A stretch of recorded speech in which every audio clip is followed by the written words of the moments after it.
Hey everyone, Mike here in the BFH garage. Today I'm going to build my own Mini-Boatside rock sliders. And not only am I going to build them, I'm going to show you how to do the same thing. Then we're going to compare them to a typical commercial product. For example, the rock sliders I have are of the poison spider variety. I've had them for a number of years. When I get done doing this, we are going to compare the two. We're going to talk about the pros and cons and why you may want to do this mod too. So this is what we're going to be dealing with. 3/16 of an inch thick steel, bent in two different places here. And instead of a 45 and a 45, the total bend of this, it's not a 90 degree, it's a 91 degree. And the whole reason behind that is we want to have it overbent slightly, so when you push it into the body, you spring that top side to where it makes contact, and it just kind of holds into that body very, very tightly. Now, some of you are going to ask why steel versus aluminum, and the main problem with aluminum is you can make it strong enough. The downside is trying to get the bends done. The radius is too tight, and it creates its own set of problems there. So steel makes for the better slider in that perspective. Aluminum will be fine for your corner armor and things like that, but anytime you need to put in a sharp bend, aluminum is going to be a lot tougher with that. Now, you saw the little piece I pulled out over here. That's kind of giving you an indicator that I've already done the passenger side on this Jeep. I experimented with this a little bit to make sure I had all my ducks in a row.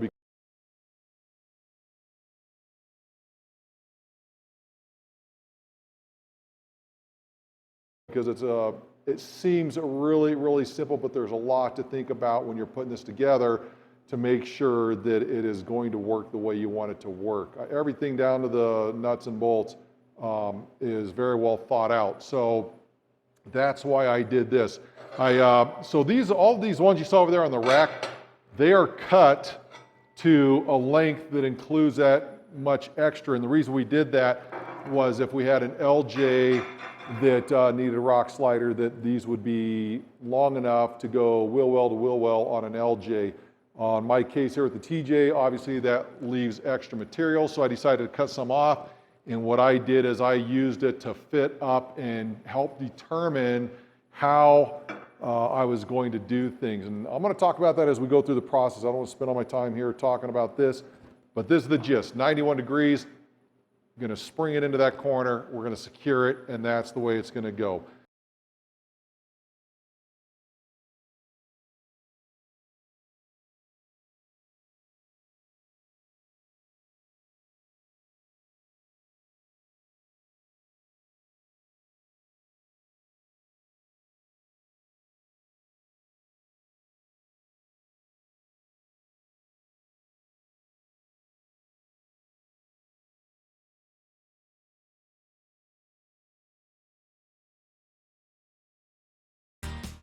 As much as I love my lift, this is one of those projects that needs to be done on the ground. So make sure you have plenty of space where you can jack it up. You're going to get the wheels off and all that stuff.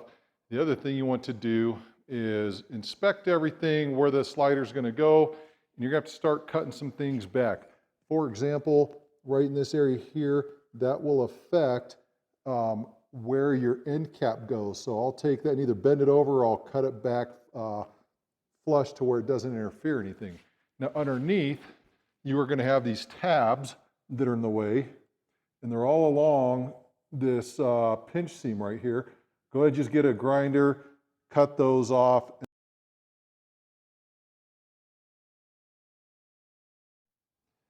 All right, as we're coming underneath here, as you look along this pinch seam here, you're going to see there's nothing in the way all the way back. So all of this is going to tuck over quite nicely.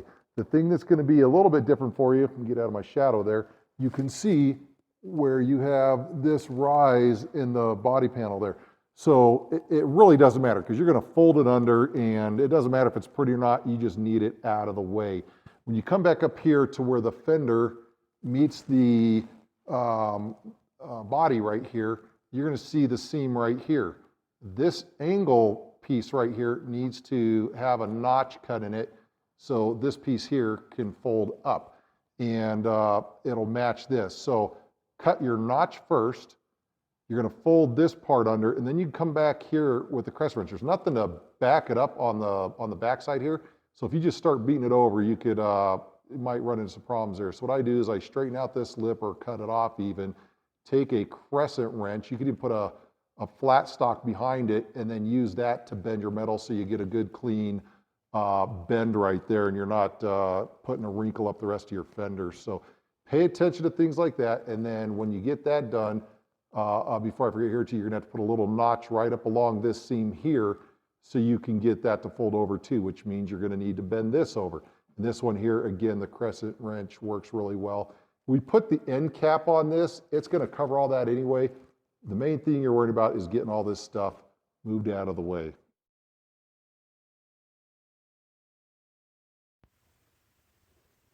Bang, bang, bang, bang, bang, bang, bang, bang, bang. So as luck would have it, my audio goes out right when I pull out the BFH. So basically the gist of this portion of the video is that you want to bend that pinch seam at the bottom side of the rocker up into the body. So you're going to fold it over and under and tap it up out of the way. The thing you need to pay attention to is that on most of that, it's about an inch or inch and a quarter, I forget what, that you can bend over and there's no issue. However, there are some areas where there's not an angle right above that, and if you start hitting it with the hammer, you potentially could cause some creases higher up above where the rock slider is going to be. In that case there, you can use the old crescent wrench trick where you take a crescent wrench, you tighten it down on the flat metal, and you use that to bend it over so it creates its own seam. You could even go as far as to take a piece of flat stock with that crescent wrench. That way you're making sure you're getting as good of a seam as you possibly can. All right, here we have the slider that we're going to use. But before we get there, I just want to make sure everybody understands that this takes quite a bit of metal work, grinding, drilling, and things like that. So make sure you're wearing those earplugs, those safety glasses. The other thing I will promise you is when you're down there drilling and doing all those things, you're going to want to either vacuum or take a rolling magnet or something like that to pick up all those little bitty pieces of steel before you get back down on the ground. Otherwise, they get embedded into your shirt, your neck, your hair. It becomes a mess. So I just want to put that out there for you right now. All right, so getting back to the slider itself right here. This is fairly tough because we have that 1 degree overbend. So I could put this right to the side of the Jeep. It won't go all the way in because, first of all, the body mounts are going to be in the way. But even if I had those cut out right away, the problem is that overbend's not going to let me put that thing where it needs to go initially. I have to give it some force to help do that. So my question is, how do I know where anything even goes with this? So lucky for you, I took all the time doing my passenger side first so I can get all of my measurements, get my thought process where it needs to be, make sure I have everything where I want it to go, test fit, tack weld, grind off, redo. It's actually quite a bit more work than what you would think. So with that being said, again, I talked about buying these pre-bent pieces we're using for the slider at an LJ length. Now, my Jeep is not an LJ, so what that did is it gave me the opportunity to cut off the excess and use it as a piece that I could use to explore and see where things are going to go.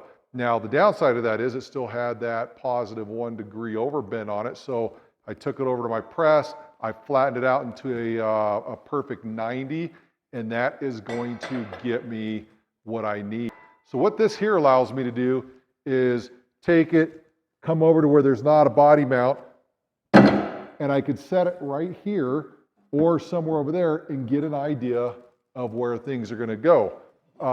That was really helpful for a lot of things. On the passenger side, when I did that, I figured out where my my body mount bolts were going to be, where the actual isolators are going to be.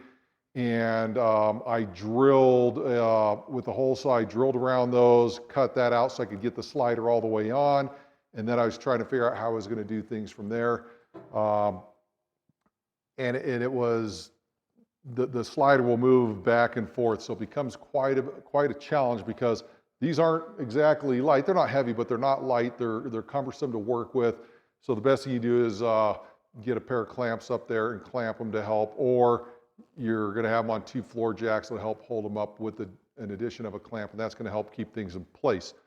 All right, long story short, or I should say short story long, my way around this on the passenger side was I went and bought some temper board, and I cut it to the exact measurements of this slider. So I measured from the seam out and on both sides, and then made a true replica of the slider with the boat side, but that was very cumbersome to try to hold in place.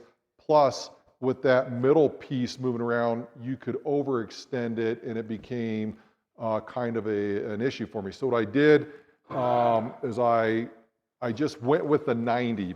And so you take out the boat side part of that. What it allowed me to do on the passenger side was take this, tape it together, put it up, push it right up against the side of the body, and hold it with the clamp. It's lightweight, so I could work with it a little bit. But again, things could get a little bit wonky with that if you weren't careful. But the template itself was a great idea. It allowed me to explore and see where I want to put my nutserts on the torque box underneath. So as I'm working with this, you're going to see all sorts of marks here. I don't even know if you can see that or not. This was for my passenger side. These marks here are where the natural holes in the torque box are at. So that told me don't drill here, because you're not going to go into anything. It gave me an idea. I have right here marked where the end of the torque box was. So on the passenger side, this is going to be the front side of the Jeep, and the torque box ends there, so there's nothing here to drill into. As you can see, I got it up there, and I was able to mark where the torque box was, yada, yada, yada. Gave me a great template in which to work with. Next thing on this, I learned as I went as well. With the template here, my holes were kind of just all over the place. I discovered that as I progressed with the passenger side, I could find a common theme. For example, on the bottom side, we're going to say this right here, the bottom side, the body mount goes here. I could measure in from 1 inch and just run 1 inch straight down the line until you get to those last couple, 3 bolts that you're going to have to put in there. But I could run a straight line. I'm catching the torque box where I want it. It gives it a really clean look. Everything's the way it needs to be. I put a laser on the ground, lined it right up with my body mount bolt heads, and everything lined right up, and everything was 1 inch off of the edge of this. The nice thing about that is when I mount that, they're inbound, they're out of harm's way. They're recessed bolts, you'll see when we get to that stage, but everything just lines up very, very well. This is going to look way easier than all the work that I put into it, I promise you that, and that was kind of my goal. We're going to get this template on here, we're going to go check and see how things work. Woo! Before I call it a day, I want to talk real quick about the special tools you're going to need for this project. You don't have to have these, but I promise you they will make your life a lot easier.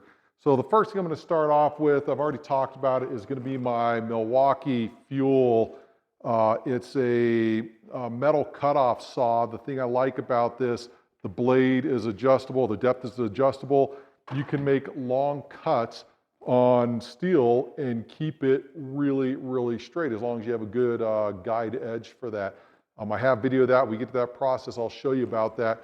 There's the 18 volt, and again, this thing is absolutely money. The next thing I have is going to be the roto-broach that I was talking about. I'm going to talk about that in a second here. I'm going to get you in a little bit closer here to see some of these other tools so you can see how they work. So hang on. So we are going to need to drill holes, and we want to be absolutely accurate with that. And the reason is when you get this slider on, everything has to line up exactly. This here is a rotor broach set. Let me give you the part number for it right there. So the kit I have is the 11090, and this one has different sizes. It's got the 5/16, 3/8, 7/16, half, 9/16, 5/8, and 3/4. The nice thing about this is you will end up using this more often than not. They make another one that's called a spot weld drill out, and that just only uses the 3/8 size on this. So the way this works here is you have a mandrel, and then you have your series of rotor broach cutters. So depending on which one you want to use, you determine that size. And when you look at this thing, it is incredibly, incredibly sharp. And the way that goes is it goes on the mandrel like so. You put it into your drill, and then when you drill in, you have a pilot hole already drilled out. You put this in the pilot hole, and then when you drill, this bit right here stays centered and gives you a perfectly cut hole, circular hole. If you use a regular drill bit, you have to worry about that walking off from your center punch mark. This one here, you don't have to worry about that. This thing is absolutely incredible. Very, very sharp, perfect hole every time. You will see when we get into that phase of the project. The next thing I have is going to be my Astro, it's a drill-based rib nut adapter. And the way this thing works, it also has several different mandrels here for different size rib nuts. And this one will plug into your drill, or it sets into your drill, I should say. You get it tight, and then at the end here, there is a threaded portion. Now, the way this works, if you have to set a rib nut, it's going to be done in a spot where you can't get a nut on the back side. That's why we set these. If at all possible, you can get a nut on the back side, then don't use this. You're going to use that nut in a flat washer. But for areas that you can't get to, and there's a few of them, you're going to take your little rib nut here, you're going to thread it on until you see the adapter come out the other side, and then you're going to hold this part here, squeeze the trigger, and then let me come up and show you how this thing works. I have video on this specific tool, so if you want to see it, you can go find that. And the way this works is this part where it's all perforated there is going to collapse, and it collapses to the sheet metal. And this is what it looks like. Of course, I'm on the wrong speed. There we go. So that will pinch to your sheet metal and set this rib nut. And what that does, this rib nut will now be set to the sheet metal, and now you have a permanent nut that you could attach your bolts to. This one here is really nice.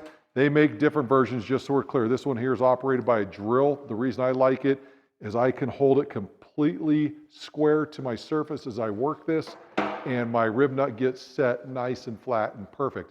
They have the other ones with the large handles. You tend to get off with those.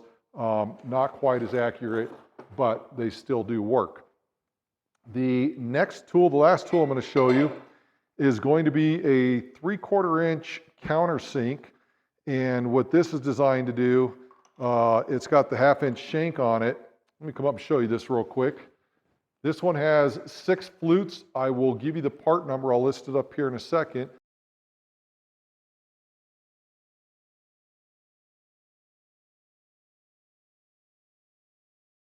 But when you look at the tip of this, I have to clean it from last time, but it's got 6 flutes on it. And you can see that you'll put this either into your drill press or into your drill. It actually works really well in the drill. And that is what makes these countersinks here. So when you're drilling, that makes these countersink holes here. Let me come show you. And that's an 82-degree countersink. And then what that does allows your fastener to be recessed. And that's really important to me because if you have standard bolts or bolt heads, hex bolt heads sticking out, when you're run up against the rocks, those things are going to get hung up. They're going to get smashed, dinged. This right here, everything's going to slide right over it. It's going to be nice and smooth. Let me see. I think that is it for special tools for now. If I come across anything else I think we might need, we'll talk about it then. But those are the tools that are going to make this project really, really easy. You can see, remember that curve that was on the temper board? That outlines the entire thing. The dark marks I put on the board mark the natural holes that are in the torque box. So I wanted to make sure I counted for those, so I wasn't trying to put something up into a hole and realize that the rib nut was not going to catch it. I do have a center body mount on my torque box that needs to be replaced.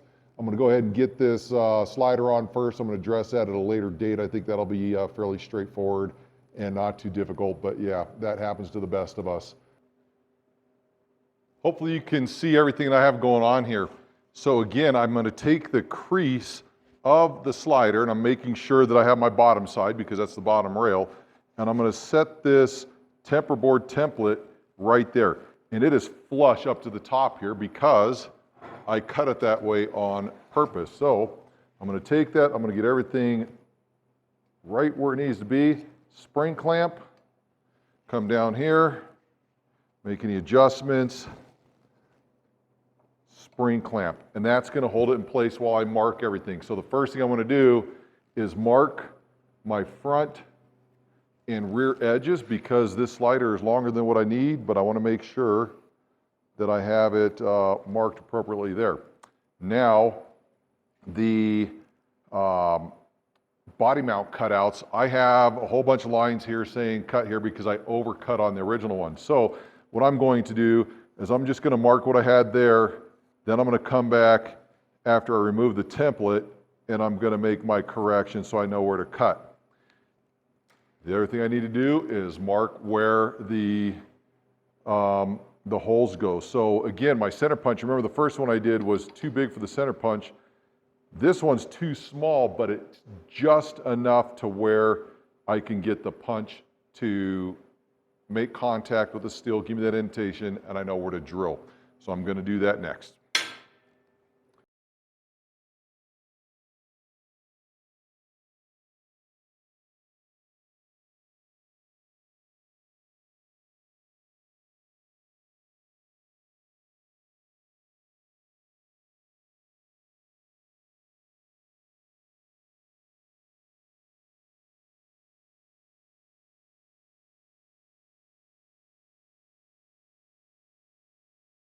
The pilot holes drilled out for the rotor broach, and the reason I'm not going to drill those all the way out yet is because when I get the slider up to the side of the TJ and get it in place, I'm going to use that as my center punch marking, and that way I can drill the rotor broach into the torque box as well.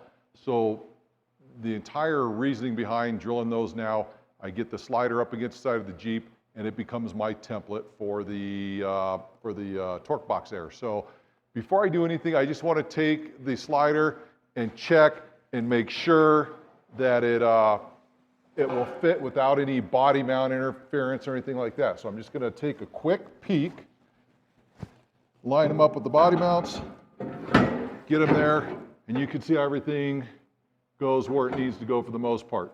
Now, with that in place, you can see how we have a little bit of a droop there, and we're going to be fighting this for the rest of the way. One of the things that is going to need to happen is we are going to have to put some pressure on the slider to get it into the side of the TJ, kind of an equal amount going up and sideways. So I want to kind of push here at the bevel if I can. And what that's going to do, that's going to spring that 1 degree back open as I put that slider in there. The only way I'm going to be able to do that is I'm going to have to weld some tabs on to the slider itself so I can get kind of at that angle.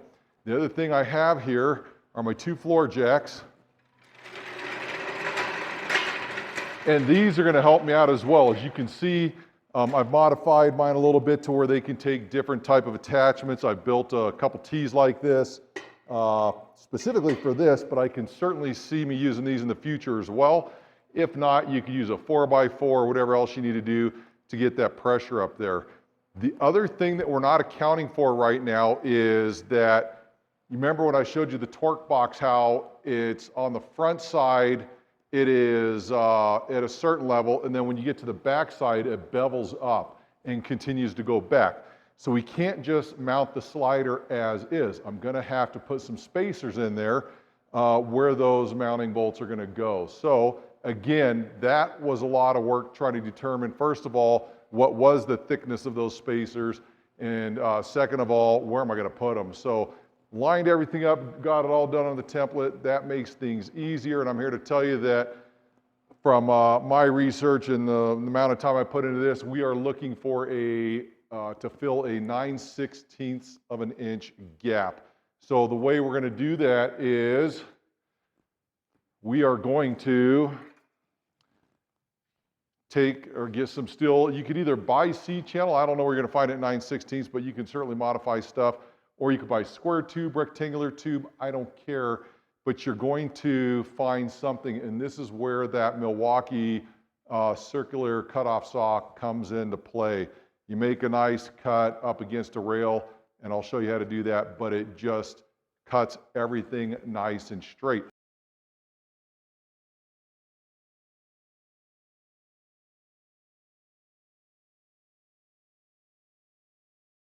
What we need to do here is I'm going to take the jacks, we're going to raise this up.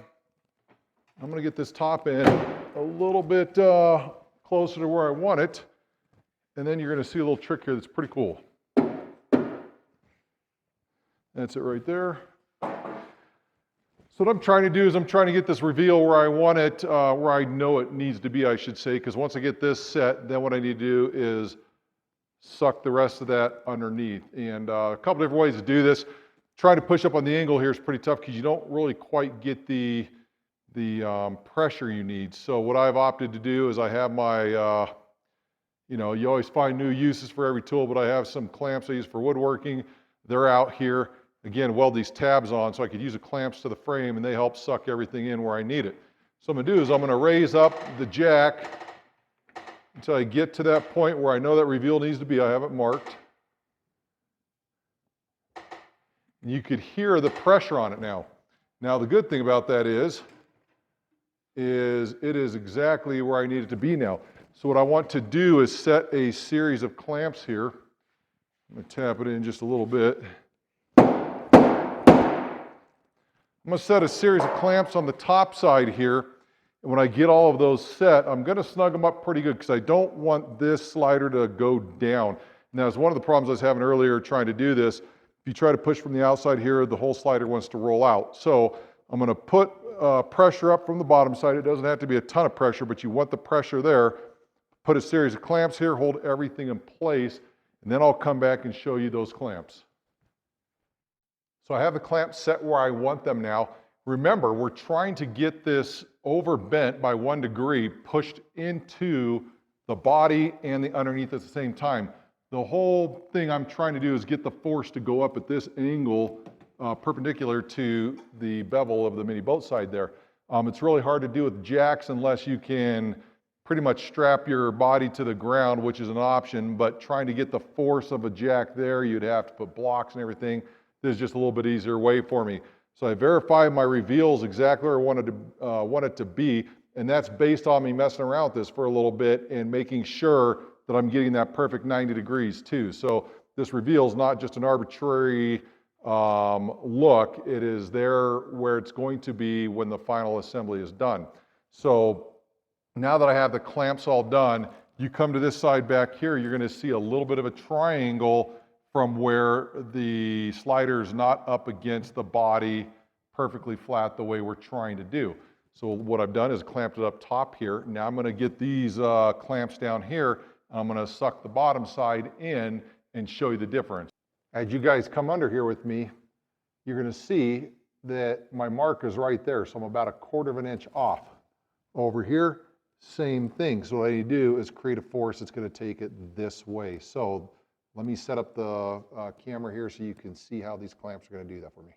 Now as I'm looking straight up at this, I can see the lines there, and I'm going to turn both of these screws kind of at the same time to make sure that I'm not over tightening one and not the other. So as I do this, I can see it moving in. You could actually feel it snug up pretty darn good. Just a little bit more. Oh, that's it right there. You can feel it.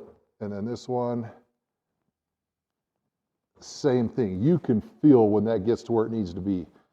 So right there. So as I'm looking up right now, I am at my line from the one I marked using that small piece of the mini boat side I had from doing the other side.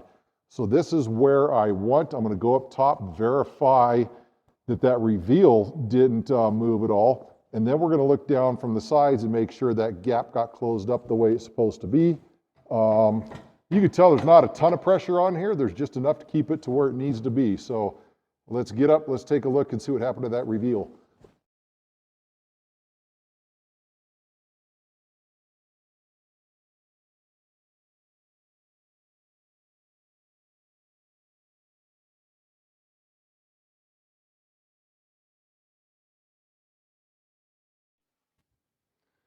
So as we come in here, you can see from where I took the picture before, right in this area right here, you could see a sliver of light. That is gone.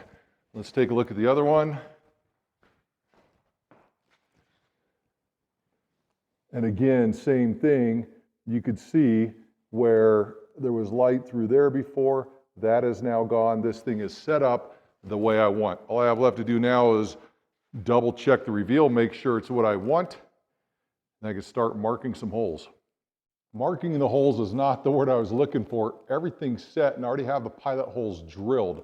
Now all I have to do is go back through that pilot hole at the same bit. I'm going to transfer that right into the torque box, pull this off, then I could use the rotobroach to cut the appropriate hole for my nut certs for the torque box, and then I can come back and drill out my holes for the slider that'll attach to that. So need to drill a bunch of holes first.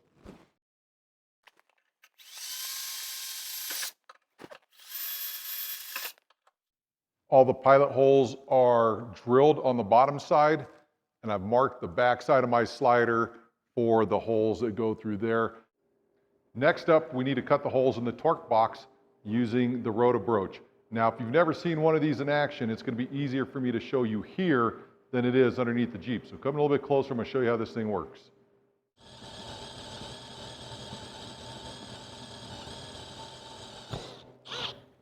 And for those of you that have never seen a rib nut get set, this is the way this works.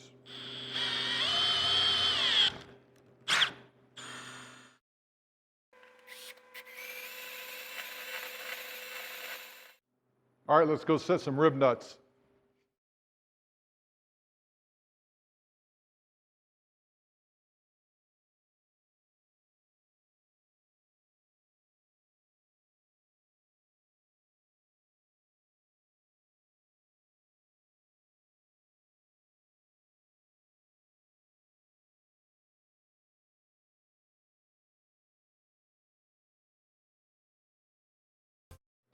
Now that I have the holes set with the rotobroach, they're all set there.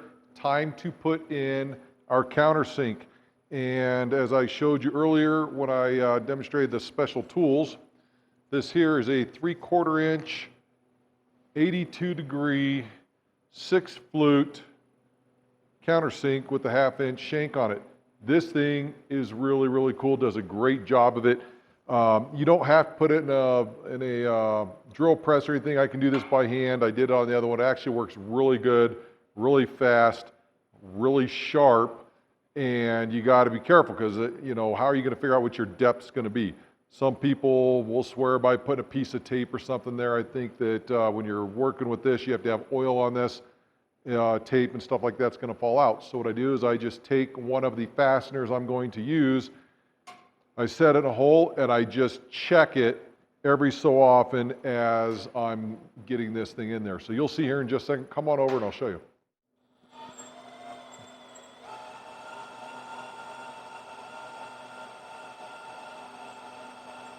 So as you do that, you can see it starts to put a bevel on that. As I continue to drill down, it'll go down further, and eventually this will sit in there nice and flush to the surface.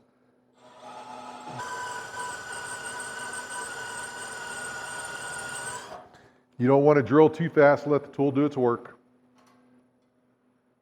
Almost there.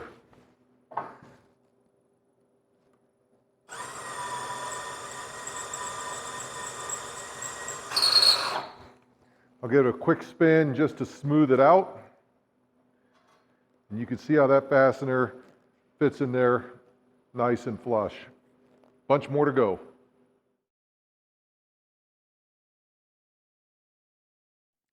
Here we are. We have all of the pilot holes drilled for the vertical portion of the slider. I need to take the rotor broach, and I'm only gonna cut holes into the four places that are directly underneath the door. Those holes are already established, so I can rotor broach those out without a problem. However, I'm not going to use the countersink because I still have to attach the rub rail. This here is just going to get me the fit to see where everything's at, make sure it goes where it's supposed to, and then we'll move on to the rub rail after that. So for right now, rotor broach those four holes. Then I'm going to take this, we're going to do another test fit up onto the Jeep. We're going to place it as if it was going to battle tomorrow on a trail. And once it's in place, and I have the fasteners on the bottom secured and the fasteners under the door secured, and everything is the way it should be, then I'm going to take my drill with the pilot bit and go in and drill the other holes in the body that need to go there, because I have no idea where they need to go until this thing is in place.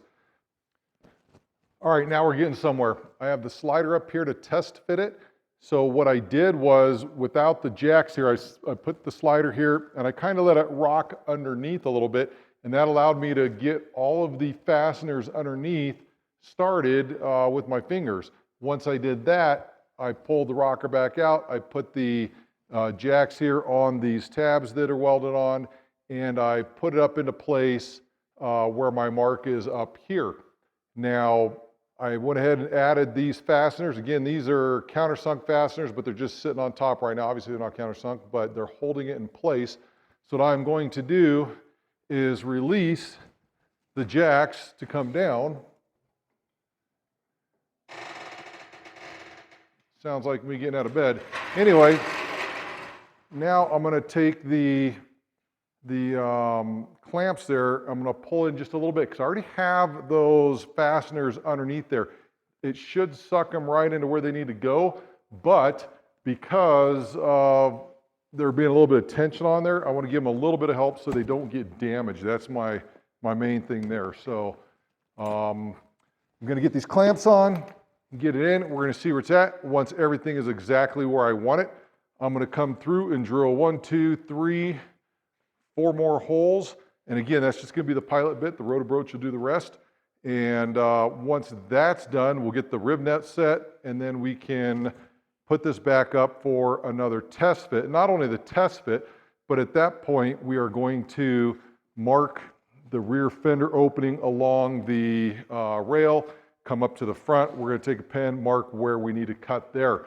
Once we get all that cut, then we start building some end caps, and we're going to be pretty darn close to being done. Well, I take it back. Oh, time out. Still have to put on my rub rail here, so that'll at least let me know where I got to get to for the rub rail. So I'll get all that stuff cut down first, then we'll work on that rub rail. So first things first, clamps on. We're going to get this thing tightened up. Everything's tightened back up, and I thought to myself, why would I take it off, drill the holes, then come back and cut those ends? I'm going to go ahead and mark those now. Everything's exactly where I want it, lined up on my marks. So what I did is I came in here and I marked the ends of the things here, and what I did on my last one was I made some CAD templates here, cardboard aided. Anyway, you can see how it fits right in there. So that's going to be my end cap right there. It's right on the line. What fit on the other side is going to fit on this side. That's going to work out real well. And then when we come up here to the front side, you're going to see the same thing. That's going to be my end cap there. Trying to get tape to hold it, but it'll line up once it's all there. So anyway, that's what I have going on. I have my lines all drawn. I'm comfortable cutting them now after seeing the cardboard templates in there. So it's time to get the slider back off again. We're going to make those cuts. Then we're going to have to put it back on again because we need to weld those end caps while it is under that spring. So we'll get all that stuff cut up. We'll get it back under the Jeep. We'll put the steel caps on there. We'll get them heavy tacked in place. We'll pull the slider again. We'll weld them in place the rest of the way.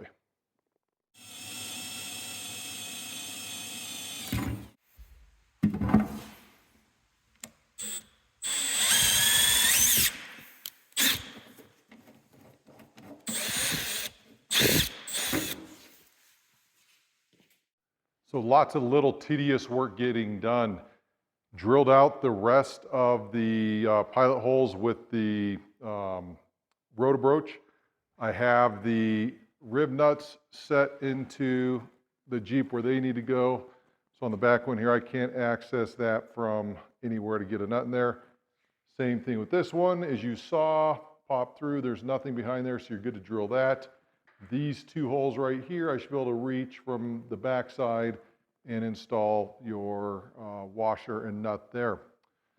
So where does that leave us now?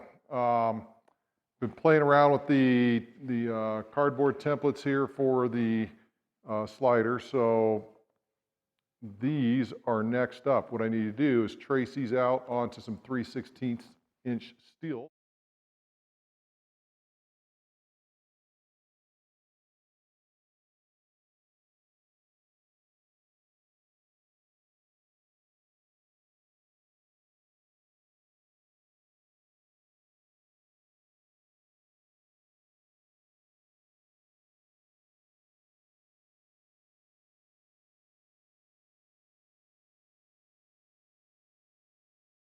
I almost got ahead of myself there. I was working last night and I was getting all the boring stuff done, stuff that nobody watches on video.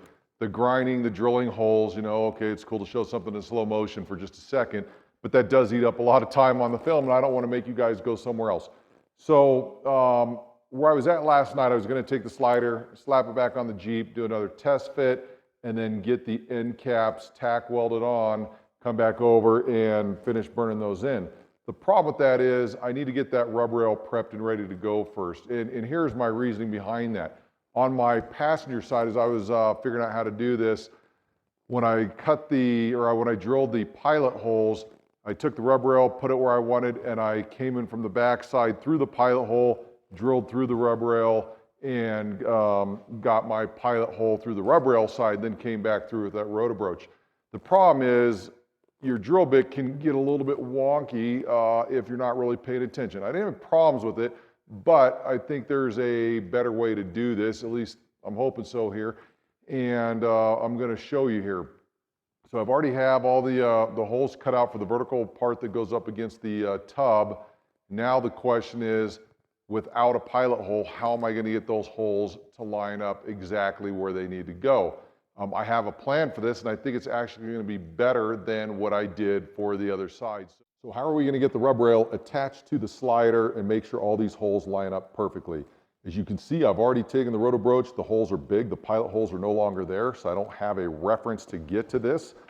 I cannot take the rotor-broach and come through the back side while this rub rail's in place because it has a lip right here and it only goes in so far before it catches that lip, so I can't do that. So what I'm going to do instead is I'm going to take the rub rail, I'm going to place it behind the slider. This whole thing will be turned over and I'll show you, but I'm going to place it behind the slider, get everything lined up, make sure the rub rail is nice and straight because it's got some bends to it for me dropping it. But anyway, once I get it all clamped into place the way it's supposed to be, then what I'm going to do is there's a set screw back here. You can take out the guide pin out of the rotor-broach. And what I'm going to do is use this hole as my guide. And that will get through this and the next, and the rub rail, because the rub rail is now flipped and the metal's just right there. So it will work there. It is deep enough to get that done. Now when I talk about this being bent, I've either dropped or tripped over this a few times. And you can see it's got a little bit of a wobble to it now, and it's slightly bowed because I'm an idiot, pretty much.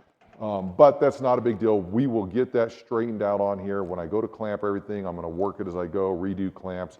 It will be perfect before I decide to drill anything. So we're going to get that completely set up. Once I get the holes drilled on this, before I release the clamps, I'm going to put some index marks along here, so when I go to put the clamp, or I'm sorry, when I go to put the rub rail back next time, everything will be lined up perfectly. So Once that is done, I can remove the rub rail, get this back over to the Jeep, get the end caps welded on. Once that's done, we can revisit putting the rub rail back on here with the hardware, make sure everything's lined up, get it set where it needs to be, and then we can weld it in place. Now, the way that's going to happen, or the way that's going to look, is on the bottom side of the rub rail, where the bolt holes are, I'm going to put about 1.5 inch, maybe 2-inch welds there to hold that rub rail in place. Again, that's all going to be done when this is clamped into place. I want this thing completely flat before I start burning any metal. And then to attach the top side where the reveal goes, I'm not going to have enough room up here to put welds. It'd burn into the edge there, and I don't want to do that. So the way to accomplish that is, before I do any welding or getting this back on the slider, the slider is going to be here. It's going to have a 1/4 inch reveal. So at the top, that 1/4 inch, I'm going to measure in, and I'm going to draw a line all the way across. And then every probably 4 inches, I'm going to drill a hole that will be this side of the line. It will include the line, but it'll be this side of the line. And I'm going to tack weld from the backside, or spot weld, however you want to put it, from the backside. And that's going to help secure the top side. Ultimately, the fasteners are what's going to keep everything in place up against the tub, but the spot welds back here and the bigger welds down here will certainly keep this thing where it needs to be when the slider's off. You're going to see as we go along here. Let's get to work.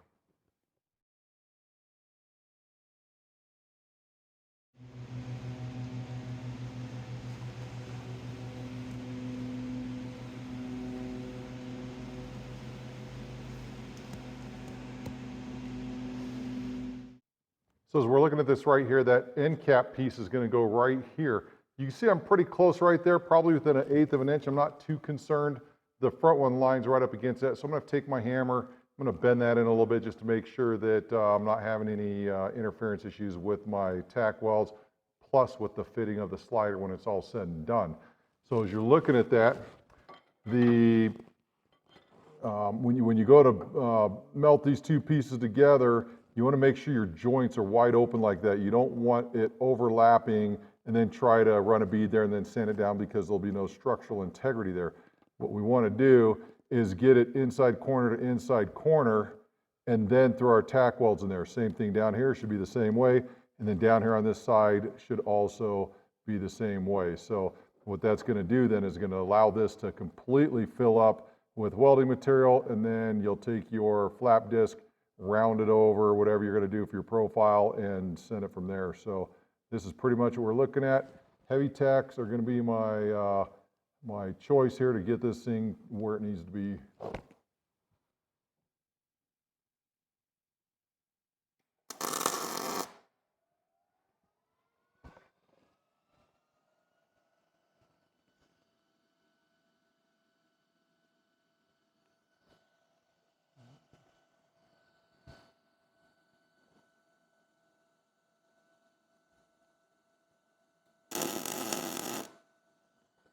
It's been an incredibly busy day for me. I've had to run a bunch of other projects and stuff, so I'm just now getting back into the shop to continue.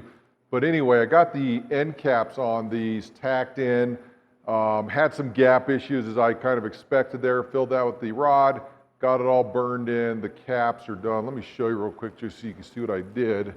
When you weld these, you know, you get them all cleaned up, rounded off, and they actually turn out pretty slick. So when you look at it, looks really really good. And when you look at my passenger side, I think it looks really good as well. So you come in here, all that stuff gets done, looks good. So that's out of the way. Now it's time for me to move on to that rub rail.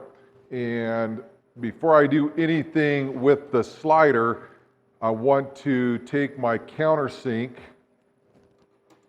and get these drilled out for the fasteners. Once I have that done, then I'm going to mount the rub rail to the slider using the fasteners that I purchased, and everything will line up perfectly. I'll double check my index marks and all that, make sure everything is good, but it should line up just about perfect. I'll make sure I check with my square that I use, it's set at 1/4 inch. I'll get everything right where it needs to be before I tighten those down, and it should be good to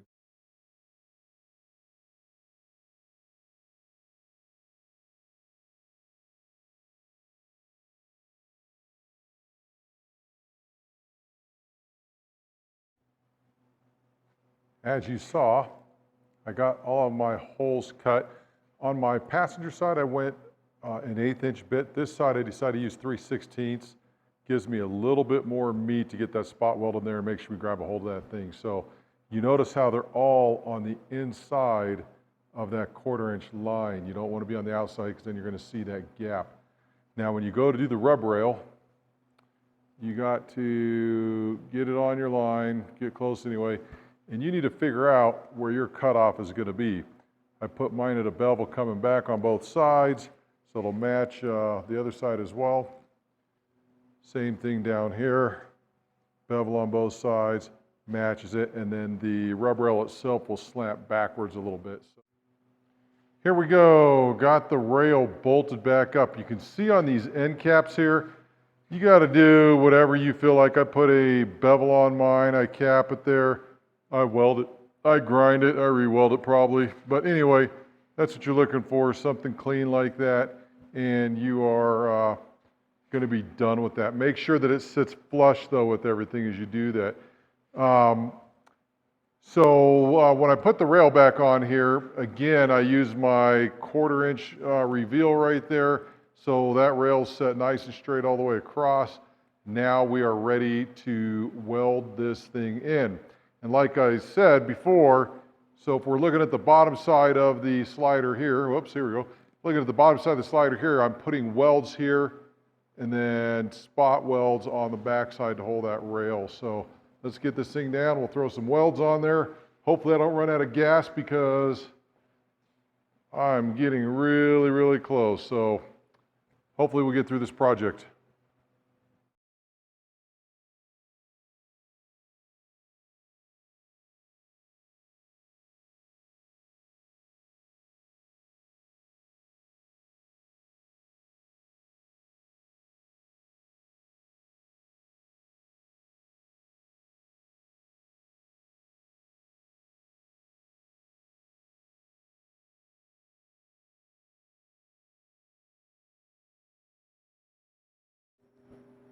We're all wrapped up, got the backer bars done, have this slider done, got to get them primed.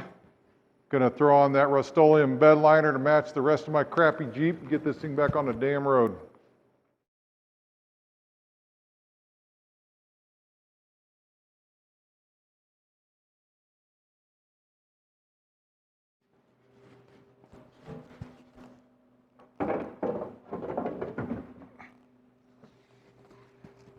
Now, as you see here, I have the slider just loose, and what that allows it to do is allows that bottom side to tuck under to where you can see the bolt holes here, and I can get these started by hand just like that. And so what I'll do is I'll go through, get all of these done, and then we will transition to the top side and get this thing in place, which will take a little bit of what I like to call finagling.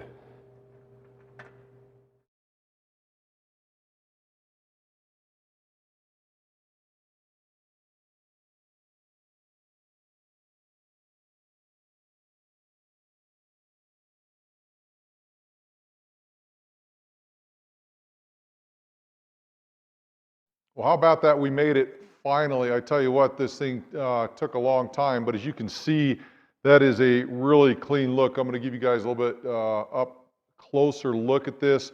I'll get the tires back on. I still have to get the corner armor on, get that all mated to the surface there so everything sits flush. Very excited about this project. One of the other things I wanted to mention about the fasteners real quick too before I forget was that 3/8 by 16 is a bit overkill. You could actually get by with a smaller fastener. I chose to go that route because these fasteners match the fasteners I have on the armor, and I even actually swapped those. Actually, I had the old stainless steel, but the holes are big enough. I just decided to put them in there. The countersinks are bigger, just everything will match up a lot better and look a lot cleaner as it does. So I'm really happy with that. Come on over, let's take a look at this thing.